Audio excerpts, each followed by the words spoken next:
नमस्कार, मैं हूं आपके साथ रितिका आवाना। स्वच्छता के शिखर पर रहने वाला इंदौर आज सिस्टम की गंदगी की भारी कीमत चुका रहा है। भागीरथपुर इलाके में दूषित पानी के कारण फैली बीमारी को अब महामारी घोषित कर दिया गया है। सरकारी आंकड़ों के मुताबिक 15 से ज्यादा जिंदगियां दम तोड़ चुकी हैं, लेकिन सवाल यही है कि इस मौतों का जिम्मेदार कौन है। जब केंद्र राज्यों की टीमें जांच के लिए गली गली खाक छान रही हैं, तब ये सवाल उठना लाजमी है कि क्या प्रशासन तब सोया हुआ था जब पाइपलाइनों में जहर घुला हुआ था। इस आपदा ने अब सियासी आंकड़े का रूप ले लिया है। विपक्ष इस मुद्दे पर हमलावर है और सीधे कैबिनेट मंत्री कैलाश विजयवर्गीय के इस्तीफे की मांग कर रहा है। आरोप यही है कि ये प्रशासनिक लापरवाही नहीं बल्कि एक आपराधिक क्रूरता है। वहीं एनडीए और सत्ता पक्ष बचाव की मुद्रा में है और इसे ठीक करने के लिए किए जा रहे सर्वे का हवाला दे रहा है। लेकिन बड़ा सवाल यही है, क्या मुफ्त इलाज और टैंकरों से पानी की सप्लाई उन परिवारों का दर्द कम कर पाएगी जिन्होंने अपनों को खो दिया? क्या स्मार्ट सिटी के दावों के बीच जनता को साफ पानी देना सरकार की प्राथमिकता में नहीं था? आज जवाबदेही तय होनी जरूरी है। इंदौर के भगीरथपुरा इलाके में दूषित पानी से फैली बीमारी को महामारी घोषित कर दिया गया है। अब तक 15 से ज्यादा लोगों की मौत के बाद केंद्र और राज्य सरकार की विशेष टीमें जांच में जुटी हैं। प्रभावित इलाके में नर्मदा जल सप्लाई बंद कर दी गई है और टैंकरों से पानी दिया जा रहा है। घर घर सर्वे, क्लोरिनेशन और मुफ्त इलाज की व्यवस्था की गई है। इस पूरी घटना में राजनीति भी हो रही है। विपक्षी नेता लगातार राज्य सरकार और इंदौर प्रशासन पर हमलावर हैं। साथ ही मंत्री कैलाश विजयवर्गीय के इस्तीफे की मांग कर रहे हैं। ये 17 मौत नहीं हुई है, मौत 30 से ज्यादा हुई है।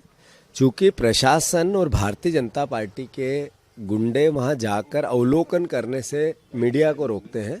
अगर एक एक घर की रेकी होगी, वहां का सत्यापन होगा तो पता चलेगा कितनी मौतें हुई है। 17वीं मौत आज फिर एक मैसेज दे रही है कि कैलाश विजयवर्गीय को पद से हटाना चाहिए, महापौर के खिलाफ एफआईआर करनी चाहिए, जो संबंधित अधिकारी उनके खिलाफ एफआईआर करनी चाहिए। मुख्यमंत्री वहाँ के प्रभारी मंत्री है, कभी उन्होंने उसका दायित्व नहीं निभाया, उन्होंने वो कमरा खाली छोड़ दिया।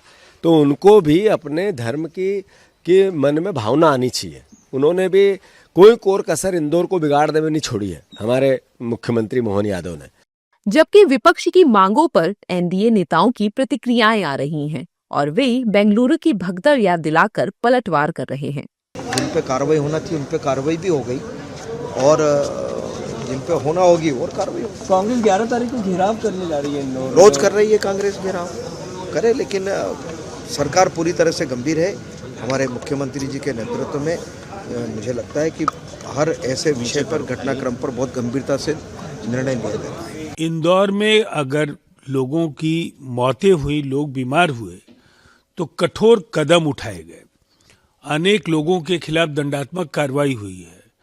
अब ये बेंगलुरु जो कहीं ना कहीं एक ऐसे उथल पुथल के दौर से गुजर रहा है जहां डीके शिवकुमार और सिद्धारमैया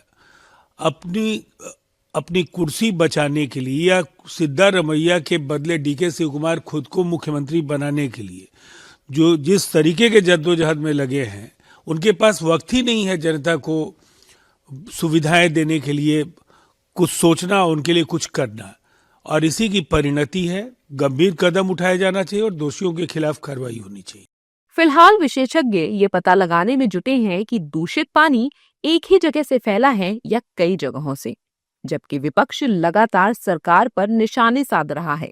जबकि सरकार हालात को काबू में करने का दावा कर रही है। जांच रिपोर्ट आने तक प्रभावित इलाके में नर्मदा जल सप्लाई पूरी तरह बंद रहेगी। जब तक विशेषज्ञ प्रमाणित नहीं करेंगे कि पाइपलाइन पूरी तरह सुरक्षित और साफ है, तब तक पानी नहीं छोड़ा जाएगा और लोगों को पानी टैंकर से ही दिया जाएगा।